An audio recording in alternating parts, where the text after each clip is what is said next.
Hey there, I'm George Toby, photographer, filmmaker, entrepreneur, and fellow creative to many of you, and welcome to Coffee and Creatives. This podcast is for coffee drinkers and creative thinkers, those who love to enjoy a good cup of coffee as well as great conversation. Each week, I sit down with artists, entrepreneurs, and makers to talk about the real creative process, what inspires them, what challenges them, and what keeps them going. So if you're into creativity, coffee, and honest conversation, come and hang out with us on Coffee and Creatives.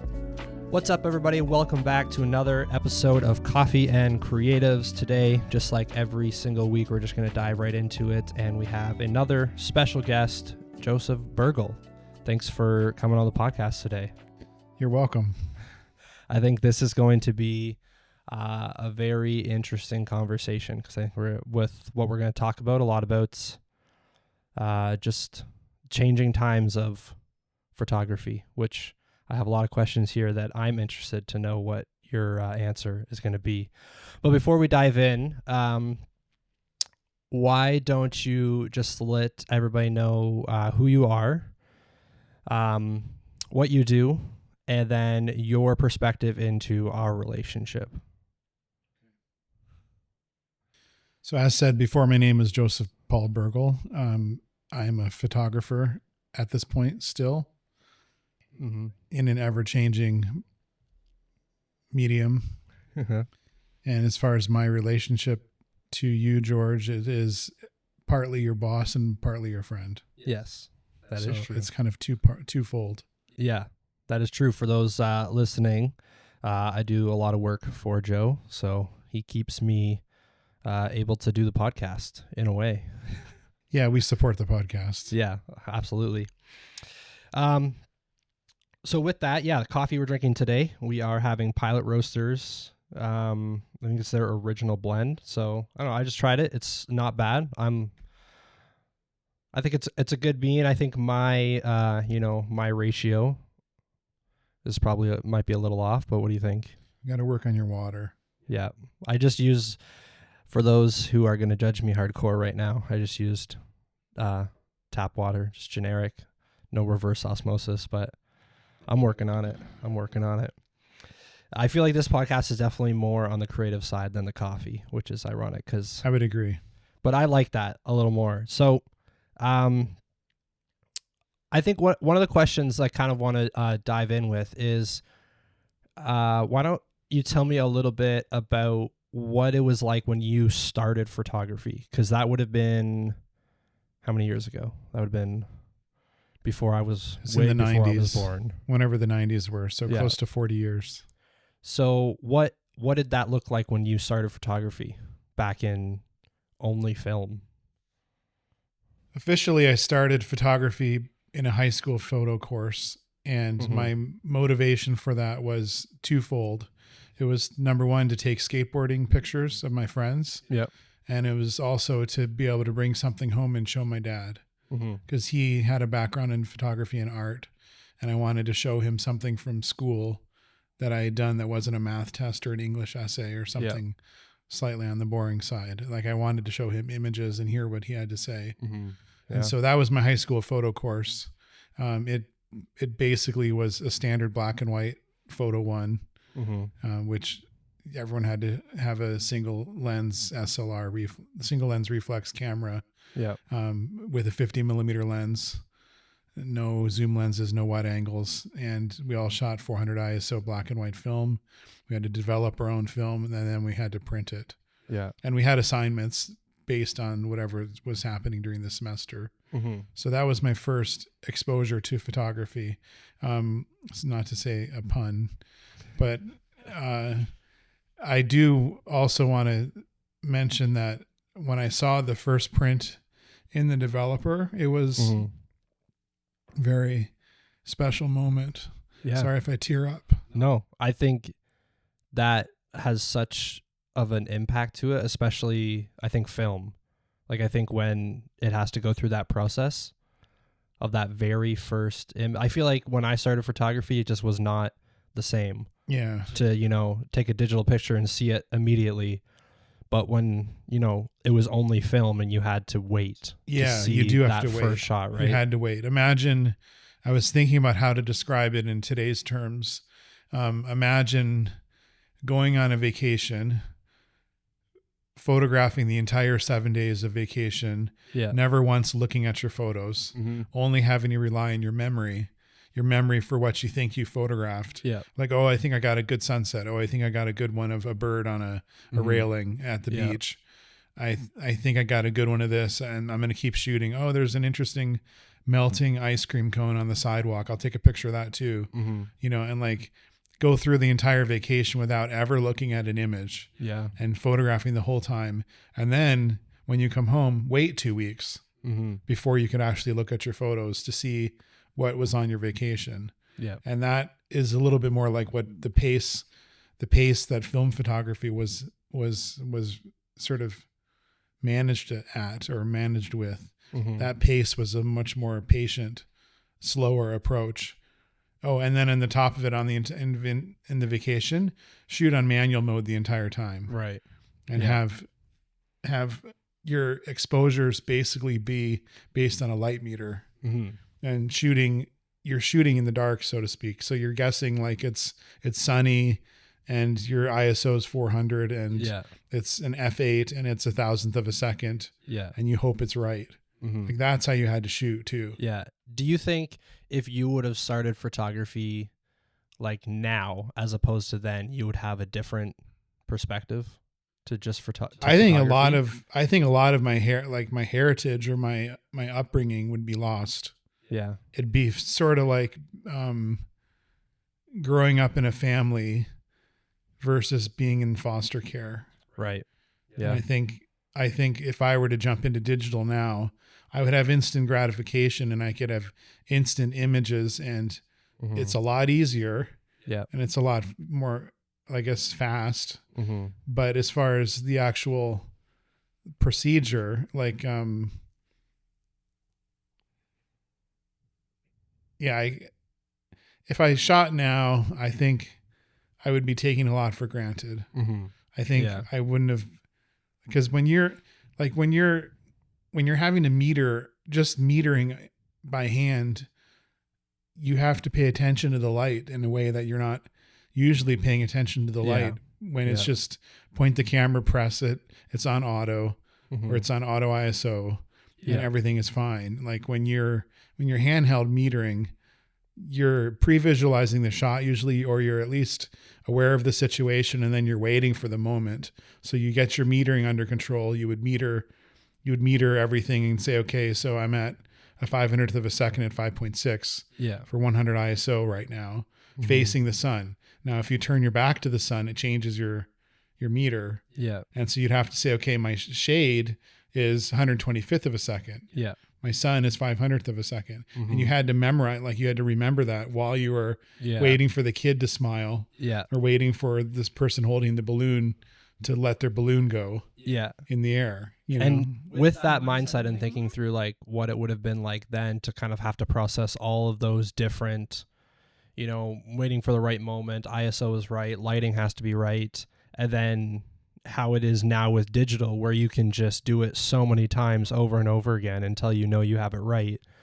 How has your creative process changed over time? Thinking of going to, I know you haven't shot a wedding in a while, but like when we shoot exec stuff at the university and that, how do you think your process has changed in terms of like showing up to a shoot? The essence of photography is still making an image. So that hasn't changed. How you go about making the image and the sort of shortcuts you can do, like, so an exec shot is still metered. It's still metered for the strobes. So it's not like we're on auto. You're not shooting it unless you're using no lights like we did the last one by accident when we forgot the batteries for the strobes. But I'm losing your question now. Just kind of like, do you think you said your approach changed, or say the approach to photography would stay the same from a film era to now where everything is more advanced with digital, but has anything else in your approach to photography or doing photography changed. It's kind of like math equations where unless you use the equation often, you kind of forget it. Right. And so I find one thing that I struggle with is because I don't actively shoot anymore. Like I don't shoot as actively as I used to. Right. I'm constantly having to relearn my menus, and I'm constantly having to kind of just double check my menu settings when really it should be second nature. Yeah. And in the olden days when I shot digital, like back in 2002 when I first started, I shot it all the time, whether it was for family photos or for commercial shoots. And so I knew the menu inside and out, and it was very easy to just take a commercial camera on a family get together. Whereas now I'm just using my phone. Yeah. And so I've, in a sense, I've become more lazy. I think that would be a blanket statement that I'd like to put over top of current photography now is it's very easy to become lazy. Yeah. I feel like over the last while, even myself, like have become lazy. And just like I'd mentioned, like with our recent trip that we took, switching to having a physical camera with me, the little Canon PowerShot V1 for anybody out there who's listening and looking for a great pocket camera, that's the one to get. It definitely made a huge difference for me on that trip, where even though I wasn't holding, my big DSLR, I was still holding a camera. And when I went to shoot a photo of, let's say, the Opera House in Sydney, it was that much more meaningful to me and more impactful as a photographer when I had to actually, it just felt more like I was framing up a shot. Like I was taking more intentional time to take a photo as opposed to just on my phone, just snap, okay, we're good to go.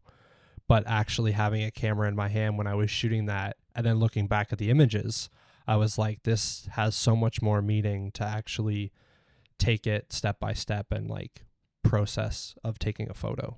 We're in an interesting point in culture where you can get away with a phone photo in a public space like that, but you pull out a professional camera or something like a DSLR or a mirrorless, and people look at you like, oh, this is a serious photo happening, and then they get all suspicious of it, or they get out of the way, or they get worked up about you being there with the camera, or they think you're just a tourist. Whereas but it's easier to have your phone out, and in those situations where a camera would normally have been used, I think people are defaulting to their phone just because they don't want to bring the heat, they don't want to bring the hassle, the attention, of a big camera. Or potentially someone coming up and saying, "Oh, I see you have a camera. Would you mind taking a nice photo of us?" I've never had that. I've never had that happen. Yeah. But I feel like it's a popular one where people, they see someone with a camera and they're like, "Oh, maybe I could get this person to take a picture for free." So with that, what do you think has kind of affected a cultural change to photography over the times, going from a time of all film to a time of almost all digital, but to where a lot of photographers now are starting to offer film? I'm sure I'm a little puzzled as to why people would be offering film now. I think it's giving people this, especially when they're usually people who've never shot it before. Yeah, that's they're a current photographer who started in 2008, or 2012 or whatever, and now they're offering film as part of their portfolio, but they never shot it in the 90s.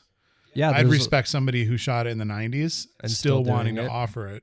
Yeah, I've been seeing a lot of photographers who are either they are offering it as an add-on, so you can add on 20 to 50 images of film, or you can or they're just doing it as a little gift, a little additional piece to the couple. But it is, I wouldn't say making a comeback, but I would say there is a lot of people who are starting to shoot film.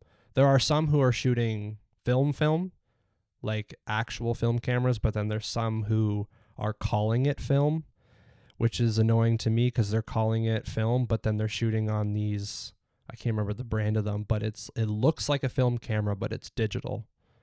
And then it just processes the image like it would be a film one. That's really annoying. Like almost like, because there's apps on your phone, on Instagram, and like all these filters you can put on that make it look film. But there's cameras that it's a digital camera that looks like a film camera. I don't want to start everything I say with in the olden days, because I feel like that's in my thinking, my headspace. I'm saying in the olden days in my head all the time. But one aspect that has changed with digital and versus film was in the olden days, quote unquote, you could open the phone. Like there was this thing called the phone book. Yep. And then you would open the phone book under the letter P, and you'd look under photographers. Yep. And you'd find maybe 5 to 12 photographers listed. Then you'd call them and book an engagement shoot, or you'd book a wedding. Yep. And those photographers were the ones that were professional. Yep. They shot film. They were the ones that had a name and a reputation. Yep. And if you weren't in the phone book, you weren't in business. And nowadays there's photographers on every street corner. Yeah, they're everywhere. And they're using their phone. They're using some are using their one camera with one lens. Some have two cameras. That doesn't really matter. The point is there's so many photographers now taking pictures because it's so much easier that none of them probably, if you said right now in this room, meter this room right now. Yeah. This is 125th, 400 ISO at 2.8. Even I couldn't do that. No, it is.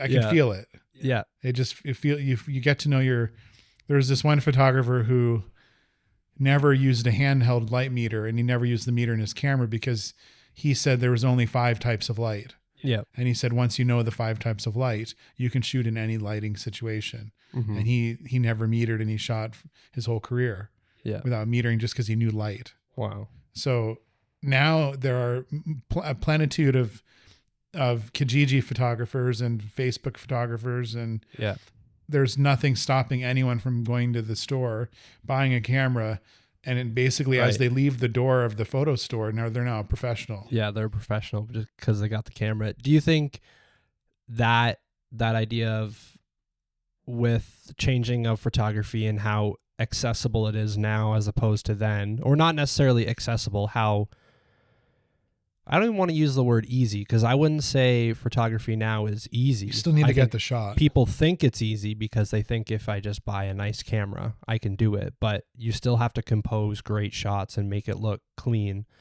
and have the correct settings. Do you think photography has advanced in some ways or not advanced? Like, do you think it's gotten better, or do you think it's gotten worse? I think it's gotten better because of the way that technology can help you make an image. Right. It's that much, like you guys are all complaining about low light when you shoot at like your events now, and you're shooting in the dark. Yeah. And that was like not possible 30 years ago. You wouldn't even had a camera out. Yeah. Because it would have just been a dark dance floor, and you can't photograph. On a side note, what I would recommend for the next time you're in that situation is having one of my video lights on a light stand. I was thinking about that in the middle of shooting. Because those quartz, like those little quartz, the LED quartz or whatever, they'll last with a big battery, they'll last for like 8 hours. Yeah. And you could just walk around, set the stand up, and at least whoever comes in the range of the light would get in focus, and you could utilize it. Yeah. Next time, let's do that. Yeah. I like that. Anytime we have an event, let's just, because I'm so sick of hearing it doesn't focus in low light. It's like, no, that's no light. I just feel like that's what I've noticed with and I think it's just Canon and Nikon that just have trouble with the new mirrorless focusing in low light. Well, it's pretty hard to do optically. Yeah. With your experience, have you ever had a time of when limitations have actually sparked new ideas for you? Beautiful question. In my early years, I treated photography as an art form.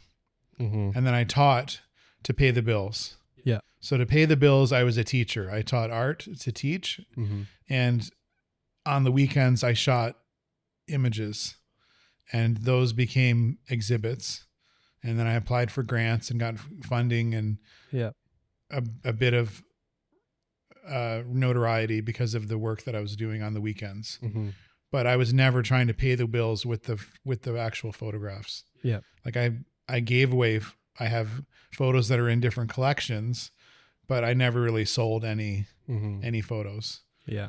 As far as your question goes, one thing that in early work had always inspired me was the limitations of photography.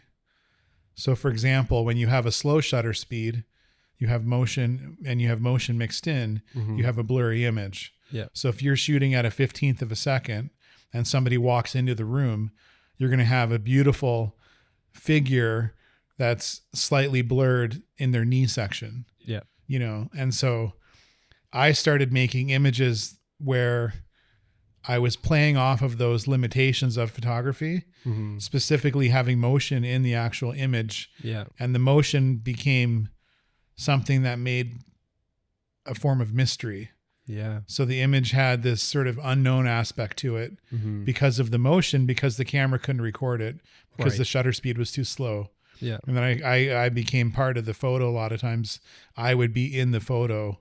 I had a timer. I made this little invention to do a self timer on it. It was on an 8x10 camera.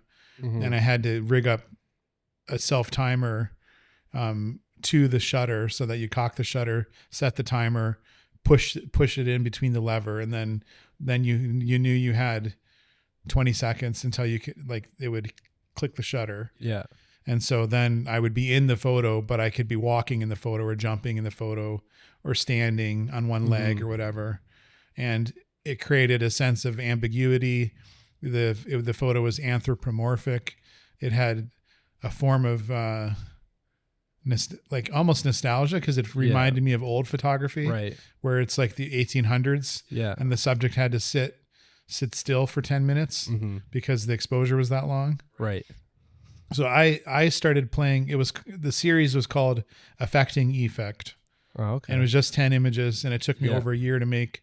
Back in those days, if you had 10 images at the end of a year, it was a good year. Yeah. Because some of these images I would rephotograph 10 times. Yeah. Right. Or more to get exactly the one that I wanted. Yeah. You know, so yeah, I'm getting shivers thinking about it, because those were in a sense the good old days as far as being an artist. I had to reflect a little bit before this talk on, could I keep doing that? Yeah. Like, could I have exhibited photos for the next 20 years of my life? Yeah. And then have digital come along and wreck everything? What would I have done as an artist with regards to digital showing up on the landscape? Like, could I have managed or navigated that successfully? Yeah. And so thankfully, midway through, just around the time of turning to digital, I also started to start my own business for photography. I was back in 2002. Yeah. I was working at an art center, teaching and doing workshops and that sort of thing. And then that was right when the market kind of crashed. The art center lost its funding. I was no longer allowed to work there because, like, my funding was gone. Yep. So they were like, well, you can have a nice life, Yeah. but as far as what to do to pay the bills, we don't have a job for you. And so then I took a small business program and started, like, deciding, okay, I guess I'm going to think about this photography thing as a business. Yeah. And that's when I started booking. I was shooting weddings at the time.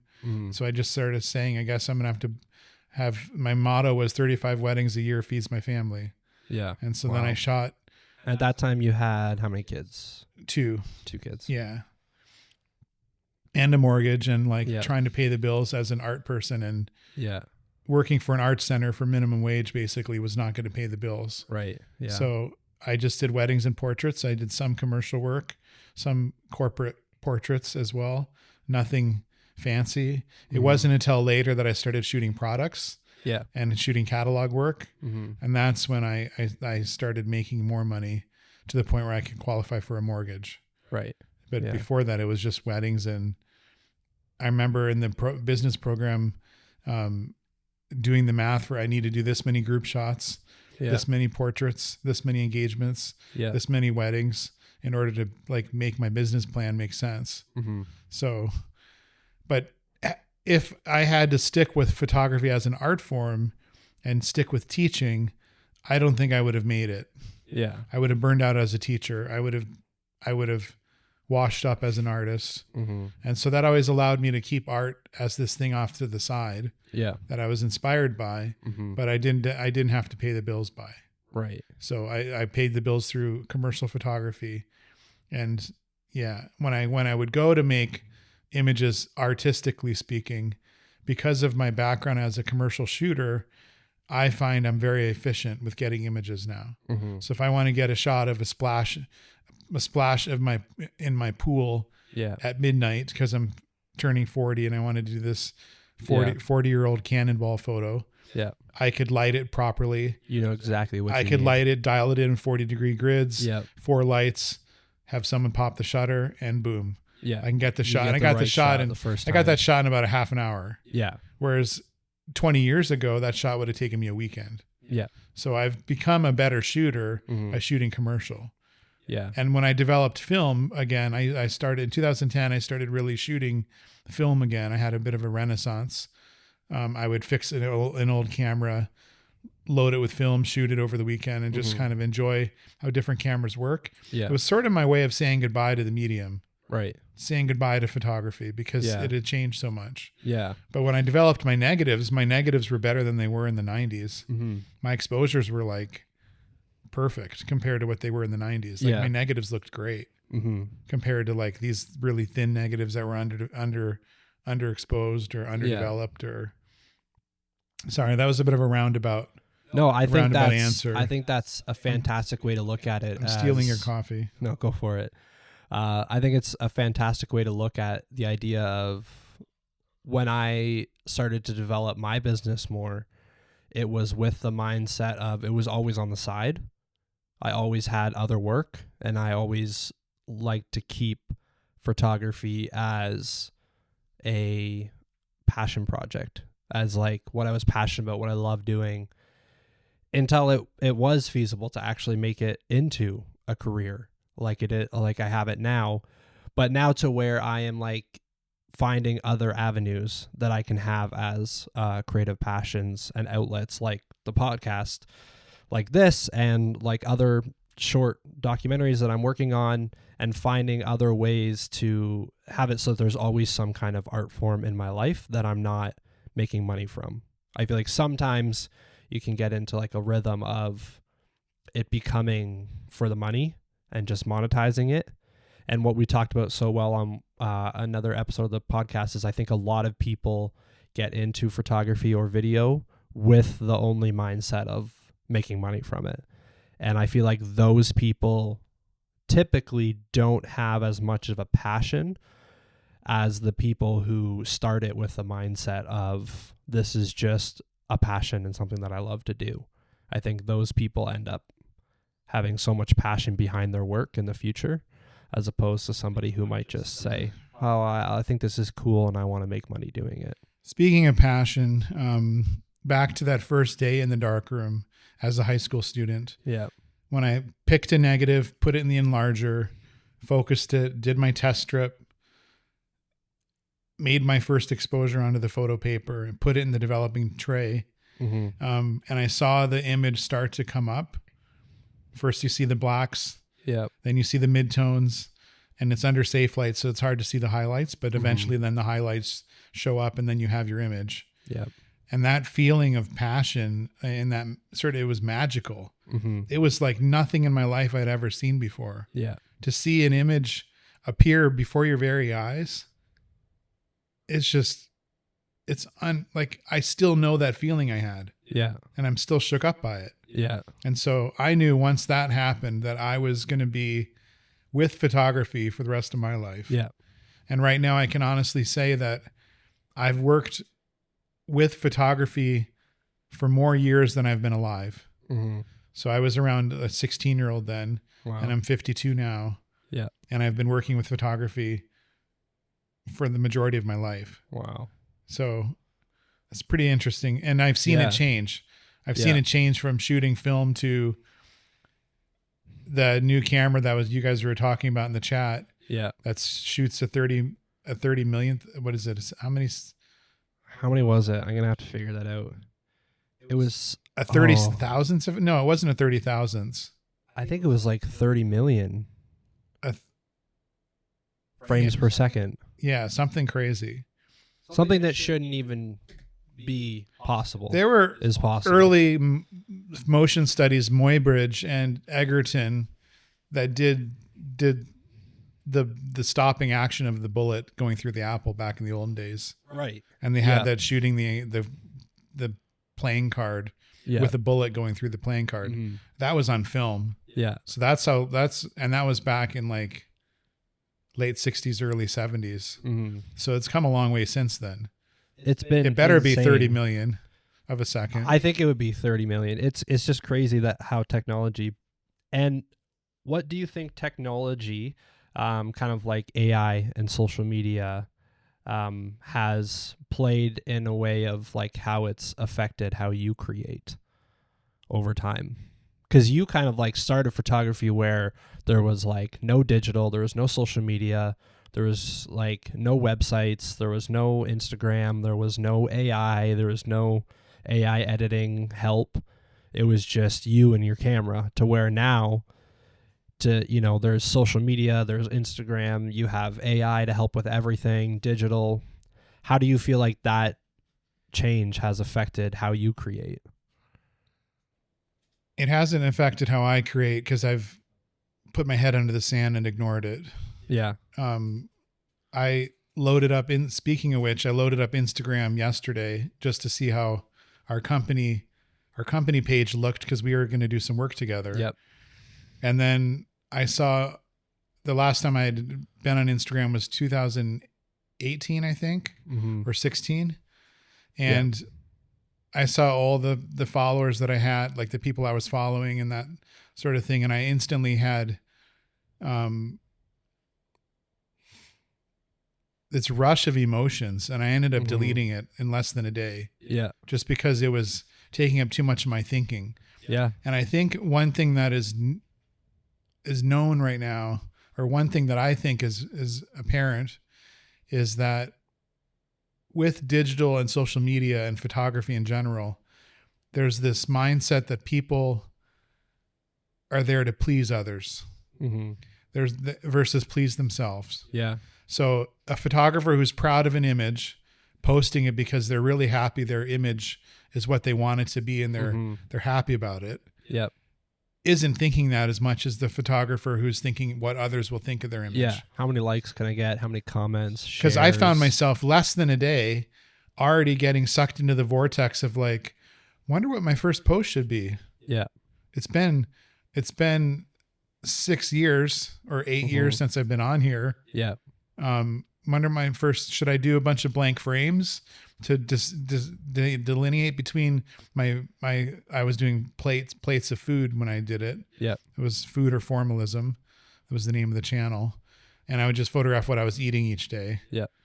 It was slightly interesting. And sometimes some food people got excited, and other times people who like circles got excited, but it wasn't that compelling. Like, I was doing it for an audience, and I was not really doing it for myself anymore. Yeah. I started doing those on my own, and they were interesting just for whatever I was eating during that day. Yeah. It was interesting. But when I started putting it on Instagram, it became something else where I'm thinking about what others are going to think. Yeah. And I think that's a big part of where photography has shifted over the times. Is a lot of people, typically when you look at a photographer's Instagram or website, you're seeing like the cream of the crop shots. You're seeing the money, the veil shot, you're seeing the kiss shot, the dip, like there's accessibility to what's out there. Yeah. In the olden days, this is, again, I hope I'm allowed to say that once more, we'll say. Yeah. But there was a point where at the wedding show, if you wanted to book weddings, you had to be in the wedding show. Right. It was a 1 to 2 year waiting list, and they only took a certain amount of photographers. Wow. Your portfolio got you in. Yep. The work that you did, the name that you had, and you had to show your images in order to be accepted at the wedding show. Mhm. Now it's a hack show. You can probably get in no matter what. Yeah. Yeah. You Well, don't have to do much. The to get only in. way to right now, things are very trendy, and like somebody gets this look away shot because it's on Instagram, and now everyone's doing the look away shot. The only way to get inspired by other photographers back then was to go to the wedding show, look through their books, look through their albums, and find out what they were doing at the bridge in Victoria Park. Find out what they were doing at the train in Waterloo. Find out what they were doing in Elora down at the gorge. Mm-hmm. And you see what they were doing, and then you'd say, oh, that's a cool shot. I'm going to have to get that next time I'm at Waterloo Park and want to get a train shot. There was no website even. Mm-hmm. There was no website. That's crazy. So there was no one scalping images, scalping lookaways. Here's my ring shot. Yeah. We put rings in a dragon fruit and held it, and it looks like a heart. Yeah. And just some nonsense. I just made up nonsense. Yeah. But somebody that's how it had, like, that's how you got inspired by other photographers. Yeah. And then you looked at their book, and then what'd you do? You said, hey, I like your work. Yeah. Look at these. I like these pages. These are really solid pages. You have a good coverage of the day. Yeah. Good work. I'll refer to you if I get double booked. Mm-hmm. And that's how you got referred by people that were being double booked, is because they appreciated your work. Yeah. That was that was when there was only the phone book photographers. Mm-hmm. Yeah. And you could really feed a family because you were one of the 10 in town. Yeah. And on July 7th, they're all booked except you. Yeah. So you're pretty much going to get a wedding that day. Yeah. Right. It was awesome. Yeah. It's very, very different now, where there's just so many different types of photographers, and there's different styles. And yeah, there's photographers who stick to their style, but then there's others, I feel like, who change with the times. You know, whatever is kind of popular, then other photographers shift their style to what's popular and what everybody else is doing. But then there's photographers who are just, this is my style and I'm sticking with it, you know, and they don't change And it. they let the clients come to them. Yeah. You know. And that's exactly what I do. I have my style and I don't change it. I haven't changed it since I started, and I don't plan on changing it anytime soon. So I would hope you change as you grow. I think I'll change as I grow, and I'll develop as a photographer. Each time you shoot, you should be bumping into something new. Yeah. Like I'll always try new things, and I'll always try different ways of doing things. But in terms of my portfolio and what you see as my work, it'll be pretty consistent throughout the years. I mean, more when people are like, you know, kind of the whole motion blur photography came into play, you know, kind of everybody jumped on that train and started doing it, but I didn't. So I wanted to stay away. I hope my answers have been okay. They seem a bit like they're divided between a couple worlds. No, I think it's been amazing. I think your answers have been kind of a different taste of a little bit of everything. I feel like I like the history that you bring into photography, and I continue to learn a lot from you, and I know I will continue to learn a lot more from you as the years go on. And thank you so much for being on the podcast today. I definitely appreciate it. I'm glad we're done. So there will be more of Joe. You'll definitely be on the podcast again. I got some more stuff planned. Hopefully there's, for those listening, there's a whole team of people who work with New School to do a lot, especially at University of Waterloo. And so the plan is to have a roundtable episode. That'll be wild. All of us talking. There's going to be a lot of content in that. There's going to be a lot for that. So listen out for that. And we'll see you guys on the next one. Cheers. Thank you for joining us today on Coffee and Creatives. I hope you enjoyed that as much as I did, and I look forward to seeing you on the next one.